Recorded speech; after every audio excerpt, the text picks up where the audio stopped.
आता विलास फुलेचे कुटुंबीय म्हणजे विलास फुलेचे पाण्याच्या टाकीवर चढलेलं आहे.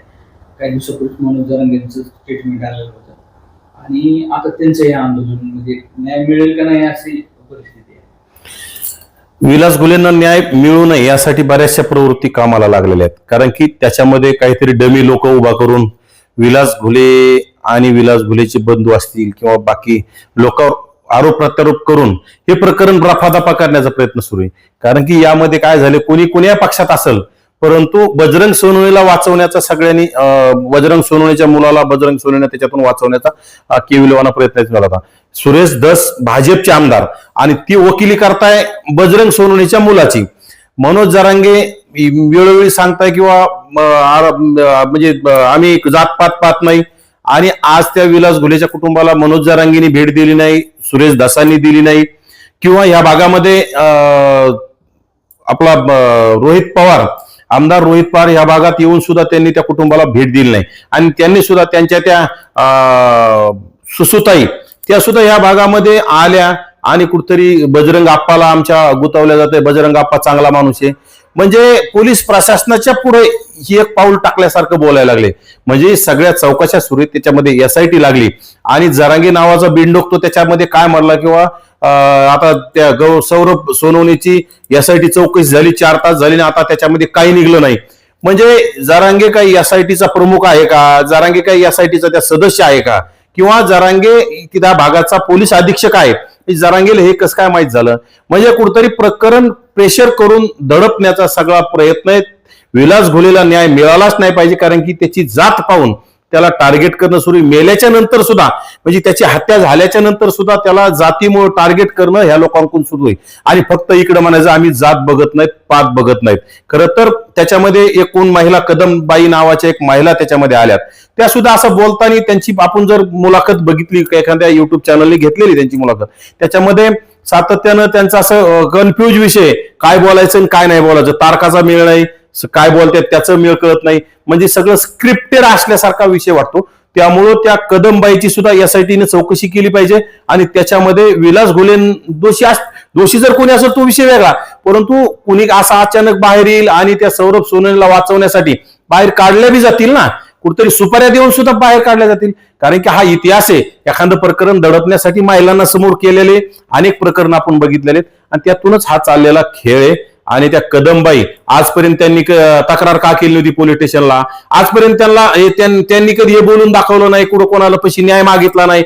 बजरंग सोनवणे सांगितलं. राहिला विषय ज्या कदमबाई म्हणतात तो एसटी समाजातला, महादेव कोळी समाजातला जो तरुण आहे माने नावाचा, त्यांनी त्यांच्यावर अन्याय केला, अत्याचार केला. पण मला त्याच्यात हास्यास्पद वाटतं किंवा मानेचं कुटुंब, मानेचं घर त्या गावामध्ये एक आणि प्रस्थापित समाजाची महिला, मग ते ठीक आहे मराठा असो किंवा ओबीसी असो, एसटी समाजाचं एक घर त्या कुटुंबावर कसा अन्याय करू शकतं, त्या महिलेवर कसा अन्याय करू, याच्यामध्ये थोडं गौर बंगाल वाटतंय. त्यामुळे एसआयटीने त्या कदमबाईची चौकशी केली पाहिजे, त्याच्यातून दूध का दूध पाणी का पाणी बाहेर आलं पाहिजे. कारण त्या कदमबाई बाहेर आल्यापासून कुठंतरी विलास मानेंनाच बदनाम करण्याचा हेतू आणि विलास मानेंचा भाऊ जो असं विलास घुले आणि विलास घुलेचा भाऊ रमेश घुले यांना बदनाम करायचं. रमेश घुलेंचे काहीतरी खोट्या नाट्या अगोदर त्यांच्यावर हे केस होत्या, ते केस होत्या, वाल्मिक कराड सोबतचे फोटो. आता फोटो कोणाचे कोणासोबत असतात, जरांगे सोबत अनेक लोकांचे फोटो आहेत, मग जरांगे सोबतचे लोक गुन्हेगार नाहीत का? फोटोचं आणि गुन्हेगारी करण्याचा याचा कुठलाही संबंध नसतो. परंतु आता हे चाललेला खेळखंडोबा आहे.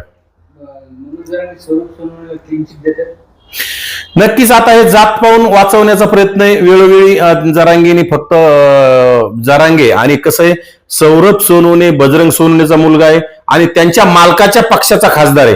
कारण की जरांगेचे मालक पूर्वीपासून शरद पवार आहेत, सुसुताई आहेत, रोहित पवार आहे आणि त्यांच्या पक्षाचा खासदार आहे. मग त्याला ते वरून आदेशच आले असते ना वाचवण्यासाठी.